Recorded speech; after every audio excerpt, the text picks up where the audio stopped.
तो आज स्टूडेंट्स हम लोग एक्सप्लेन जो आपके साथ डिस्कस करेंगे वो टॉपिक हमारा है आज का ऑप्टिकल एक्टिविटी। क्या होता है ऑप्टिकल एक्टिविटी और कैसे समझना है ऑप्टिकल एक्टिविटी, इन सब चीज़ों पे आज डिस्कशन करेंगे हम लोग। तो जैसा कि जो आइसोमेरिज्म से रिलेटेड हमारा टॉपिक चल रहा था जिसका नाम था आइसोमेरिज्म, उसी टॉपिक का एक पार्ट बचा था जिसका नाम था ऑप्टिकल आइसोमेरिज्म। टॉपिक नाम है ऑप्टिकल आइसोमेरिज्म।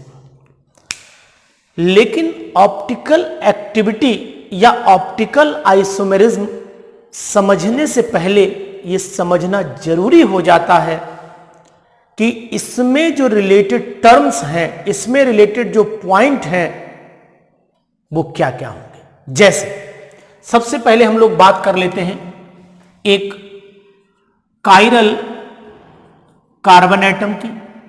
तो मन में क्वेश्चन आता है कि ये कायरल कार्बन एटम होता क्या है। अगर हम एक ऐसा कार्बन बनाएं जिसकी चारों वैलेंसी अलग अलग एटम या ग्रुप से सेटिस्फाइड हो जाएं, संतुष्ट हो जाएं, ऐसे कार्बन को बोलते हैं हम लोग कायरल कार्बन। जैसे कि ये एक ए एटम है, ये बी है, ये सी है, ये डी है, अलग अलग एटम लगे हुए हैं, एक से एटम नहीं है। एक एग्जाम्पल के तौर पे हम यहां लिख देते हैं CH3, यहां H, यहां लिख देते हैं आपका COOH और यहां लिख देते हैं हम OH। इसमें अलग अलग एटम लगे हैं, इट मींस ये कायरल कार्बन है, ये वाला कायरल कार्बन है, ये वाला कायरल कार्बन है। लेकिन अगर मीथेन को देखें तो मीथेन में कायरल कार्बन नहीं है, अकायरल कार्बन है। तो आपको ध्यान रखना पड़ेगा कि कायरल कार्बन वो कार्बन एटम होता है जिसमें कार्बन के चारों तरफ डिफरेंट एटम या ग्रुप लगे होते हैं, वो कहलाता है कायरल कार्बन। मेरे इस टॉपिक को ध्यान से समझिएगा, बहुत इंपॉर्टेंट टॉपिक है आपके लिए ये। तो कायरल कार्बन समझने के बाद इस कायरल कार्बन को हम लोग एसिमेट्रिक कार्बन भी बोलते हैं। नाम ध्यान से सुन लीजिएगा, एसिमेट्रिक कार्बन भी बोलते हैं। इसको हम लोग स्टीरियोजेनिक सेंटर भी बोलते हैं। तो नाम दोनों याद रखेंगे, कंपटीशन में मदद होगी आपकी, एग्जाम में आपको हेल्प मिलेगी कि कायरल कार्बन के दूसरे नाम भी होते हैं, स्टीरियोजेनिक सेंटर और एसिमेट्रिक कार्बन भी बोला जाता है इसको। अब हम ये जान लेते हैं कि कायरल कार्बन के अलावा एक टर्म है प्लेन पोलराइज्ड लाइट। तो अब सबसे पहले यह जानना जरूरी है कि प्लेन पोलराइज्ड लाइट होती क्या है। आप ये जानते हैं कि जो सन है, ये मान लेते हैं सन है, इस सन से जो रेज निकलती हैं उनमें से जो वेवलेंथ कंटेनिंग होती है उसको बोलते हैं पॉलीक्रोमेटिक लाइट। क्या बोलते हैं हम लोग? Polychromatic light. तो अब समस्या ये आ गई कि हमें पॉलीक्रोमेटिक लाइट ही नहीं पता है क्या होती है। पॉलीक्रोमेटिक लाइट वो लाइट होती है जिसमें सभी टाइप की वेवलेंथ होती हैं, वह लाइट जिसमें सभी टाइप की wavelength which contain all the types of wavelength called polychromatic light. अब इस पॉलीक्रोमेटिक लाइट में से हमने एक पर्टिकुलर टाइप की वेवलेंथ को सेपरेट कर लिया, अब ये कहलाएगी मोनोक्रोमेटिक लाइट। तो अब हमारे सामने सन से लाइट मिली पॉलीक्रोमेटिक, उसको हमने चेंज किया मोनोक्रोमेटिक में। तो अब मोनोक्रोमेटिक लाइट क्या होती है? वो लाइट जिसमें केवल एक ही टाइप की वेवलेंथ हो, वो कहलाती है मोनोक्रोमेटिक लाइट। अब बच्चों आपको एक चीज मैं बता दूं कि जब लाइट रेडियो जो इलेक्ट्रोमैग्नेटिक रेडिएशंस होती हैं वो जब चलती हैं तो यूं करके वाइब्रेट करती हुई चलती है, वाइब्रेशंस रहते हैं पार्टिकल्स के अंदर। तो वेव नेचर जब आप पढ़ेंगे तो उसमें आपको वेव नेचर में दिखाई देगा कि जो बिहेवियर है वेव का वो कैसा होता है। तो ये जो लाइट है उसके वाइब्रेशन किसी भी प्लेन में हो सकते हैं। लाइट ऐसे भी वाइब्रेट कर सकती है, लाइट ऐसे भी वाइब्रेट कर सकती है, लाइट ऐसे भी वाइब्रेट कर सकती है, लाइट किसी भी डायरेक्शन में वाइब्रेट कर सकती है। ऐसी लाइट जो मोनोक्रोमेटिक लाइट है उसमें एक ही कैटेगरी की वेवलेंथ है और उसके वाइब्रेशन हमने आपको इस डिफरेंट प्लेन में दिखाए। अगर इसी लाइट को एक प्रिज्म होता है, इसका नाम है निकोल प्रिज्म, इस प्रिज्म का नाम है निकोल प्रिज्म। अगर इसको निकोल प्रिज्म में से पास कर देते हैं तो इसके सभी वाइब्रेशन एक ही प्लेन में आ जाते हैं, चाहे वो इस टाइप का प्लेन हो, मतलब लाइट ऐसे से वाइब्रेट करे, हो सकता है प्लेन ये वाला आपको मिले, हो सकता है प्लेन आपको ये वाला मिल जाए, ये वाला मिल जाए, हो सकता है, तीन तीन बना रहे इसलिए तीन दिखाए हैं, हो सकता है प्लेन आपको एकदम सीधा ऐसा भी मिल जाए, कोई भी पॉसिबिलिटी हो सकती है। तो जब लाइट के सभी वाइब्रेशन एक ही प्लेन में आ जाएं उसे बोलते हैं पीपीएल, प्लेन पोलराइज्ड लाइट। वह लाइट जिसके सभी वाइब्रेशंस एक ही प्लेन में हो क्या कहलाती है? प्लेन पोलराइज्ड लाइट कहलाती है। अब ये प्लेन पोलराइज्ड लाइट तो हमने इस डायग्राम से आपको समझा दी, तो इससे मीनिंग क्या निकल के आता है कि आखिरकार ऑप्टिकल एक्टिव कंपाउंड क्या होते हैं। तो सबसे पहली कंडीशन, ऑप्टिकल एक्टिव कंपाउंड वो होंगे जिनमें एक तो कायरल कार्बन होगा और दूसरा जो लाइट के अगेंस्ट, प्लेन पोलराइज्ड लाइट के अगेंस्ट डिफरेंट एक्शन रखेंगे, उनकी एक्टिविटी डिफरेंट हो जाएगी। तो अगर हम इसकी डेफिनेशन की तरफ ध्यान दें कि ऑप्टिकल आइसोमेरिज्म होती क्या है, तो ऑप्टिकल आइसोमेरिज्म क्या होती है, ध्यान से सुने। वह कंपाउंड जिनका मॉलिक्यूलर फार्मूला सेम हो, फिजिकल मॉलिक्यूलर फार्मूला सेम हो, स्ट्रक्चरल फार्मूला सेम हो, फिजिकल केमिकल प्रॉपर्टीज भी बहुत सारी मिलती जुलती हो, लेकिन they differ in the action towards plane polarized light. उनका एक्शन, उनकी एक्टिविटी प्लेन पोलराइज्ड लाइट के अगेंस्ट डिफरेंट होनी चाहिए, वो कहलाते हैं ऑप्टिकल आइसोमर। ऑप्टिकल आइसोमर को इनेंसियोमेरिज्म भी बोला जाता है, इनेंसियोमर भी एक टर्म यूज किया जाता है इसके लिए। इसे एंटीपोड भी बोला जाता है, इन टर्म को आपको ध्यान रखना पड़ेगा। तो ऑप्टिकल आइसोमेरिज्म वह कंपाउंड शो करेंगे जिनमें कायरल कार्बन होगा, जो प्लेन पोलराइज्ड लाइट को के अगेंस्ट कोई ना कोई एक्शन दिखाएंगे, मींस लाइट को या तो क्लॉकवाइज घुमा देंगे और या फिर एंटी क्लॉकवाइज। क्लॉकवाइज मींस ऐसे और एंटी क्लॉकवाइज मींस ऐसे रोटेशन कराएंगे, वो कहलाते हैं ऑप्टिकल आइसोमर्स। तो अब हम ये बात कर लेते हैं कि आखिरकार ऑप्टिकल आइसोमेरिज्म जब हम पढ़ रहे हैं तो ऑप्टिकल आइसोमेरिज्म की एग्जैक्ट डेफिनेशन क्या होगी और उसको एग्जाम्पल के साथ समझना कैसे। तो एक टर्म इसमें और आता है जिसका नाम है सुपर इंपोजेबल टर्म। सुपर इंपोजेबल वर्ड है। ये सुपर इंपोजेबल वर्ड क्या एक्सप्लेन करता है, जरा मेरे हाथ को आप देखें। मेरा ये हाथ को अगर इसकी मिरर इमेज देखी जाए, मिरर आपको यहां दिख भी रहेगी, शैडो आपको बनती हुई दिख रही होगी इसकी, देखिए शैडो आपको ये बनती हुई दिख रही है। इस शैडो के ऊपर ऐसे करके रख दिया जाए तो ये कहलाता है सुपर इंपोज करना। यानी कि अगर किसी भी कंपाउंड की जो मिरर इमेज है वो उसके ऊपर रख दी जाए तो सुपर इंपोज कर जाए तो उसको बोलते हैं हम लोग सुपर इंपोजेबल मिरर इमेज। जैसे कि मान लेते एक छोटा सा एग्जांपल आपके सामने हम एक्सप्लेन करते हैं। ये लेटर हमने ए लिया, ए को अगर मिरर में देखोगे तो ए ही दिखाई देगा आपको, और इसको ले जाके इसके ऊपर रखोगे तो ये पूरा ढक लेगा, मतलब ये सुपर इंपोजेबल है। इसी तरीके से अगर लेटर हम ओ ले लें और इसका मिरर देखें तो यही दिखाई देगा, इसको इसके ऊपर रखिए फिर ढक लेगा, मीन्स सुपर इंपोजेबल हो गया। लेकिन अगर इसकी जगह हम पी लेटर ले लें तो पी लेटर ऐसा दिखाई देगा, अब इसके ऊपर ले जाके रखिए ढकेगा नहीं, it means it is non superimposable. बहुत अच्छा टर्म है नॉन सुपर इंपोजेबल। अगर मान लीजिए आपने कोई ऐसा लेटर लिया जो सुपर इंपोज नहीं कर रहा, जैसे एच है, ये सुपर इंपोज करेगा, इसको ले जाके इसके ऊपर रखिए, ये सुपर इंपोज कर जाएगा, 100% कर जाएगा। लेकिन अगर आर की बात करें तो आर सुपर इंपोज नहीं करेगा, ये ऐसा दिखाई देगा, इसको इसके ऊपर ले जाके रखिए, ये सुपर इंपोज नहीं करेगा, मींस नॉन सुपर इंपोजेबल। तो अब हमारे सामने फिर कुछ टर्म पैदा हो गए। एक तो सबसे पहला टर्म आया कायरल कार्बन, दूसरा आया प्लेन पोलराइज्ड लाइट, तीसरा आ गया सुपर इम्पोजेबल। तो ऑप्टिकल एक्टिव कंपाउंड वो कंपाउंड होते हैं जिनमें कायरल कार्बन होना चाहिए, जो प्लेन पोलराइज लाइट को या तो क्लॉकवाइज घुमाए या एंटी क्लॉकवाइज घुमा दे। और एक टर्म ये कि उनकी mirror image non super imposable होनी चाहिए। इतने टर्म आपको ध्यान रखने पड़ेंगे। तो अब एक एग्जाम्पल के साथ हम एक्सप्लेन करते हैं आपको। मान लीजिए सबसे पहले हमने एक एग्जाम्पल लिया लैक्टिक एसिड का।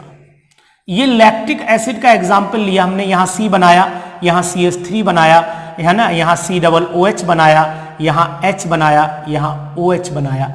अगर ये कंपाउंड जो है, अगर इसमें से इसको हम लोग इसमें से प्लेन पोलराइज लाइट पास करते हैं, इसको एक टेस्ट ट्यूब में रखा जाता है, उसमें से जब पीपीएल पास की जाती है तो ये पीपीएल को क्लॉकवाइज घुमा देता है, मतलब ये डी फॉर्म है, तो इसको हम या तो डी लैक्टिक एसिड बोल सकते हैं, डी लैक्टिक एसिड, और या प्लस लैक्टिक एसिड भी बोला जाता है। इसकी अगर मिरर इमेज आप देखें तो ये हमने मिरर लगा दिया बीच में, ये हमने मिरर लगाया। अब इसको हमने देखा CH3, यहां पर आपका OH, यहां पर आपका H और यहां COOH आ जाएगा। इसको इसके ऊपर ले जाके रखिए, ये सुपर इम्पोज नहीं करेगा, लेकिन जब इसको में से PPL पास की जाती है तो लाइट को ये एंटी क्लॉकवाइज घुमा देता है, इसलिए इसका नाम रखा गया L या नेगेटिव लैक्टिक एसिड। अब ये टर्म L और D क्या रिप्रेजेंट कर रहे हैं? D और L, प्लस और माइनस। D मतलब डेक्स्ट्रो रोटेटरी कहलाता है, एक टर्म है डेक्स्ट्रो रोटेटरी और एक टर्म है लीवो रोटेटरी। तो अगर कोई भी कंपाउंड में से पीपीएल पास की जाती है और पीपीएल, अब हम पीपीएल का भी आपको डायग्राम से एक्सप्लेनेशन करते हैं कि पीपीएल अगर पास करेंगे तो कैसे क्लॉकवाइज घूमेगी। जैसे कि मान लीजिए ये टेस्ट ट्यूब है, ये छोटी सी एक टेस्ट ट्यूब ली जाती है, इस टेस्ट ट्यूब में हमने कोई ऑप्टिकली एक्टिव कंपाउंड रख दिया, इसमें से हमने पीपीएल पास की, ये पोलरीमीटर से निकली होगी, पीपीएल पास की, ये है PPL plane polarize light, PPL है, इसको हमने एक्सिस पे रख के दिखाया। अगर ये क्लॉकवाइज घूम गई, ये एक्सिस लिया, इस एक्सिस के अगेंस्ट ये क्लॉकवाइज थीटा डिग्री एंगल पे ऐसे करके घूम गई, तो ये कहलाएगा कंपाउंड डी या प्लस फॉर्म।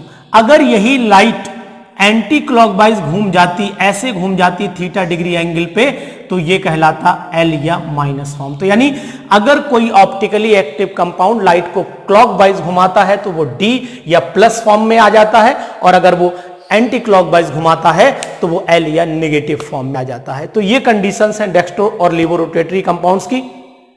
तो हमने यहां आपको एग्जाम्पल एक्सप्लेन किया, डेक्स्ट्रो रोटेटरी में लैक्टिक एसिड का एग्जाम्पल आपको एक्सप्लेनेशन करके हमने दिखाया।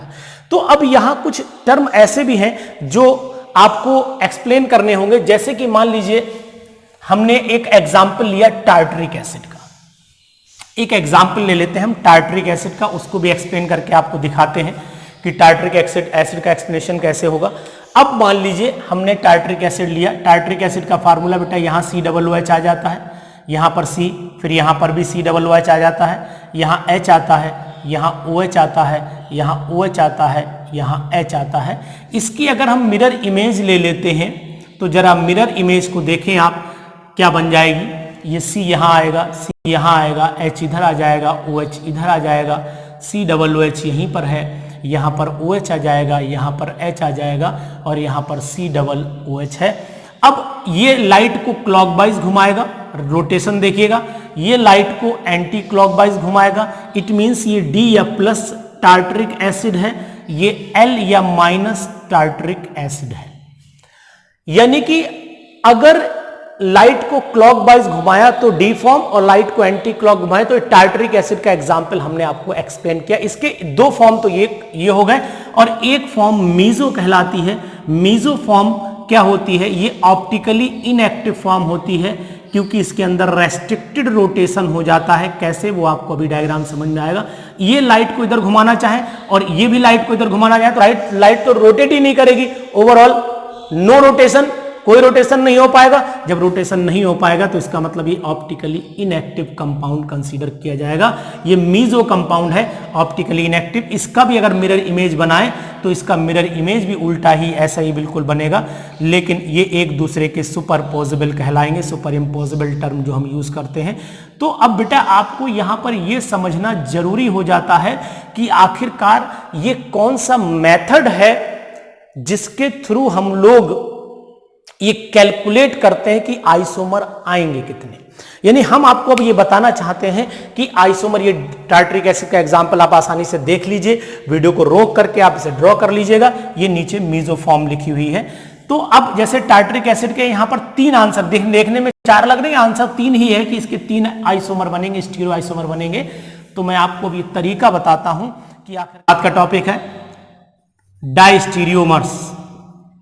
एक आपने अभी टर्म पढ़ा था जिसका नाम था इनेंशियोमेरिज्म, एक टर्म पढ़ा जिसका नाम क्या था, इनेंशियोमेरिज्म, और एक टर्म अब आप पढ़ने जा रहे हैं जिसका नाम है डायस्टीरियोमर्स।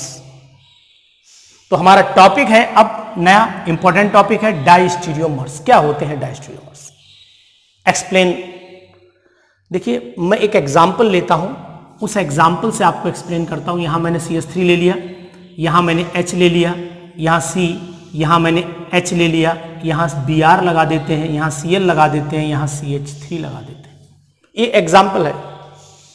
इसको अगर हम देखें ध्यान से तो कैसे बनाए इसकी मिरर इमेज। तो सबसे पहला कंपाउंड हम क्या करते हैं कि एक हम Cl यहां लगा लेते, एक H इधर लगा लेते। इसकी अगर हम मिरर इमेज देखें, ध्यान समझिएगा, मिरर इमेज देखें तो यहां पर आपका CH3, यहां पर H, यहां पर Br, यहां पर C, यहां पर H, यहां पर Cl, यहां पर CH3, यानी कंपाउंड नंबर 1, कंपाउंड नंबर 2, ये एक दूसरे की मिरर इमेज है, लेकिन सुपर इंपोज करोगे तो नहीं होंगे, मींस नॉन सुपर इंपोजेबल है।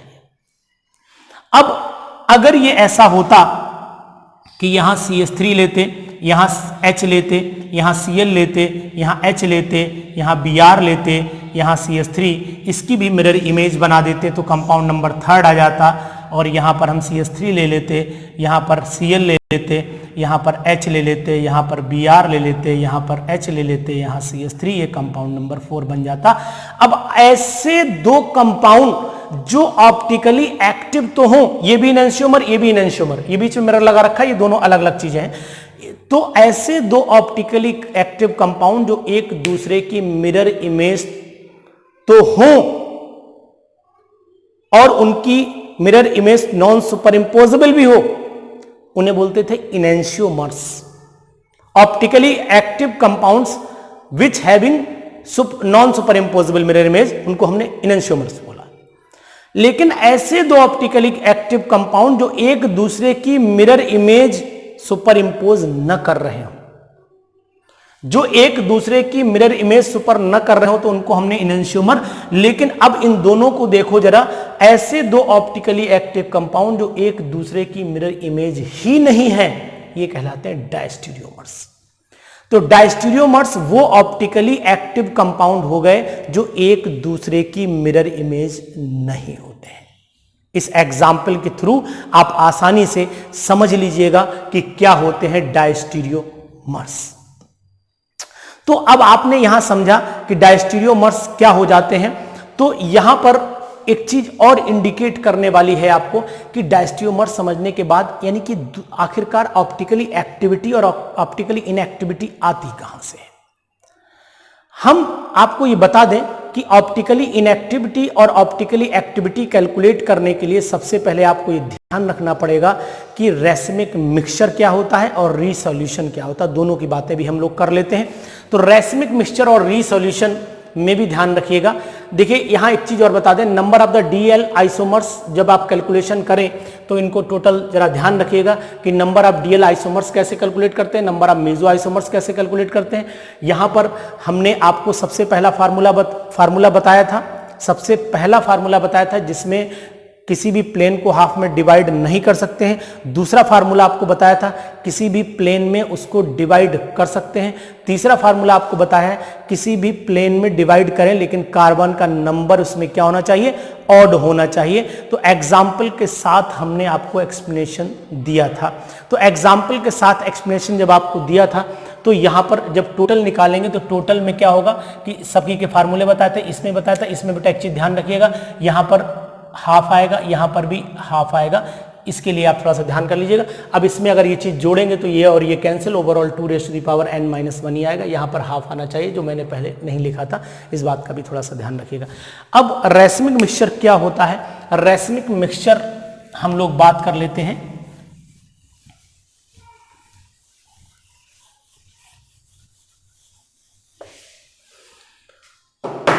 यहां टॉपिक हमारा शुरू होता है रैसमिक मिक्सचर। अब ये रैसमिक मिक्सचर होता क्या है, यानी कि अगर हमारे पास ये डी फॉर्म है और ये एल फॉर्म है, दोनों को मिला दीजिए तो ये डी एल फॉर्म बन जाती है, यानी ये ऑप्टिकली एक्टिव, ये ऑप्टिकली एक्टिव, तो ये ऑप्टिकली इनएक्टिव ही होगा, 100% श्योर है। यानी कि ऐसे दो फॉर्म जो ऑप्टिकली एक्टिव हो मिलाने के बाद एक ऑप्टिकली इनएक्टिव कंपाउंड बन जाए, उसे बोलते हैं रैसमिक मिक्सचर। तो racemic mixture is the mixture of equal amount of D and L form which is optically inactive is called racemic mixture. यानी कि इक्वल अमाउंट डी और एल के मिलाए जाए तो जो मिक्सचर तैयार होता है उसको हम लोग रैसमिक मिक्सचर या इनएक्टिव मिक्सचर बोलते हैं। इसको फिर दोबारा इसी में सेपरेट कर दिया जाए, इसे बोल देते हैं रीसोल्यूशन। यानी कि ऊपर की तरफ चलेंगे तो रीसोल्यूशन कहलाएगा और नीचे की तरफ आएंगे तो रैसमिक मिक्सचर कहलाएगा। तो इस बात का ध्यान रखिएगा, रीसोल्यूशन मतलब separation of DL form, DL form into D and L form. D और डीएल मिक्सचर को डी और एल में सेपरेट करने के प्रोसेस को रिसोल्यूशन और डी और एल को मिला के बना देने के रैसमिक मिक्सचर बोलते हैं। बड़ा सिंपल सी बात है, बहुत अच्छा तरीका है, बना लीजिए आप, कोई दिक्कत नहीं है।